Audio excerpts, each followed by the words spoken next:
ब्राह्मण संस्कारी है या बहुसंख्यक है, तो क्या किसी के धर्म या किसी की जात के आधार पर उसके जुर्म की सज़ा दी जाएगी या कानून के आधार पर? ये बड़ा सवाल है और हर नागरिक को इस सवाल पर विचार करना चाहिए।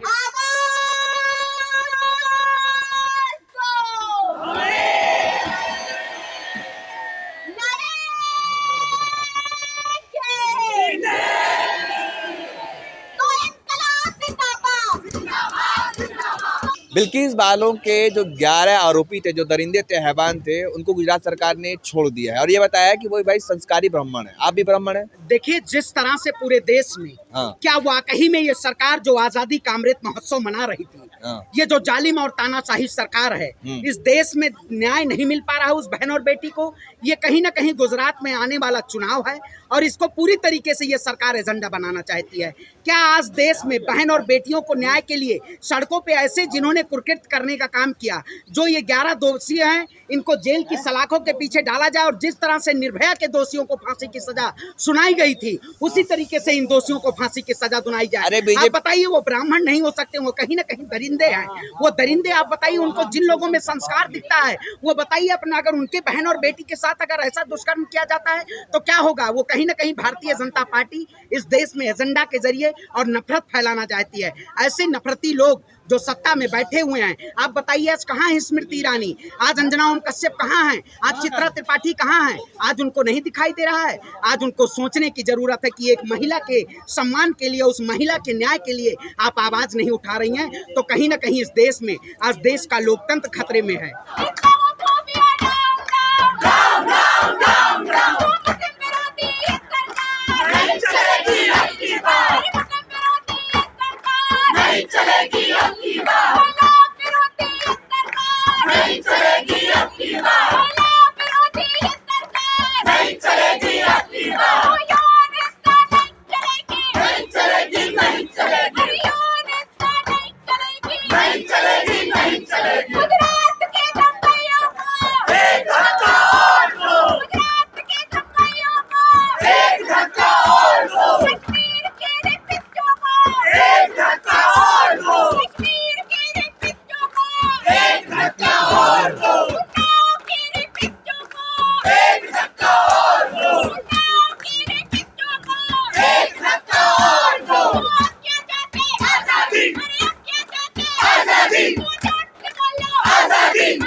जय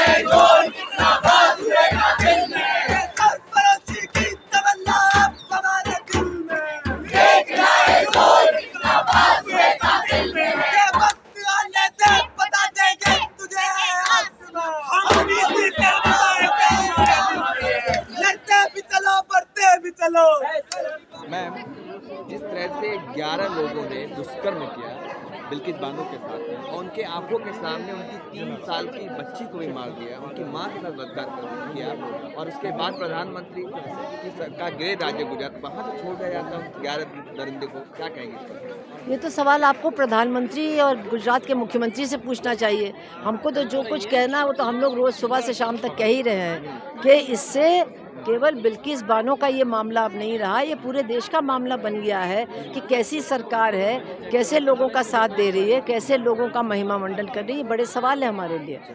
एक तरफ प्रधानमंत्री लाल किले के प्राचीर से महिला सम्मान के बारे में, नारी सुरक्षा के बारे में बात करते हैं, दूसरी तरफ इसी दिन उन्हीं के गृह राज्य में छोड़ दिया जाता है उन 11 दरिंदों को। जी बिल्कुल। आप इस पर कैसे देख रहे हैं? क्या रेप नहीं, को भी मैं मतलब- क्यों देखूं? हाँ। मैं तो कह रही हूँ कि जो लोग उनका समर्थन करते हैं, जो खामोश है, उनको देखना चाहिए। अच्छा, लेकिन उनको बोलना चाहिए।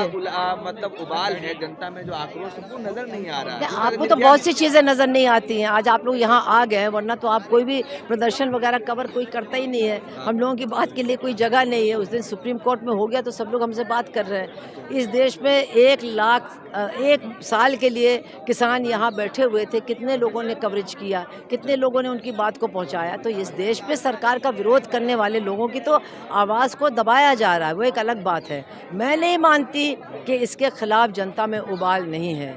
इसके खिलाफ ज़बरदस्त उबाल है और इसके खिलाफ भारतीय जनता पार्टी के अंदर भी विरोध चल रहा है। लेकिन मैं ये समझना चाहता हूँ कि क्या गुजरात में चुनाव होने हैं नवंबर में, 2 महीने के बाद, इस वजह से छोड़ दिया? हमें क्या मालूम? कोई हमसे पूछ के किया, ये उनसे पूछिए जिन्होंने किया। हमें क्या मालूम कि क्या वजह है? जो भी वजह हो, चाहे चुनाव हो या ना हो, ये गलत है, ये मानवता के खिलाफ है। क्या बिल्किस बानो मुसलमान थी इसलिए हुआ? नहीं, जो उसके साथ हुआ वो तो नेचुरली एक दंगे के दौरान हुआ, लेकिन जो हाथरस में लड़की थी वो तो मुसलमान नहीं थी, वो तो दलित थी। तो इस देश में अगर ये अब होगा जैसा कि ये लोग कह रहे हैं कि ब्राह्मण संस्कारी है या बहुसंख्यक है, तो क्या किसी के धर्म या किसी की जात के आधार पर उसके जुर्म की सज़ा दी जाएगी या कानून के आधार पर? ये बड़ा सवाल है और हर नागरिक को इस सवाल पर विचार करना चाहिए।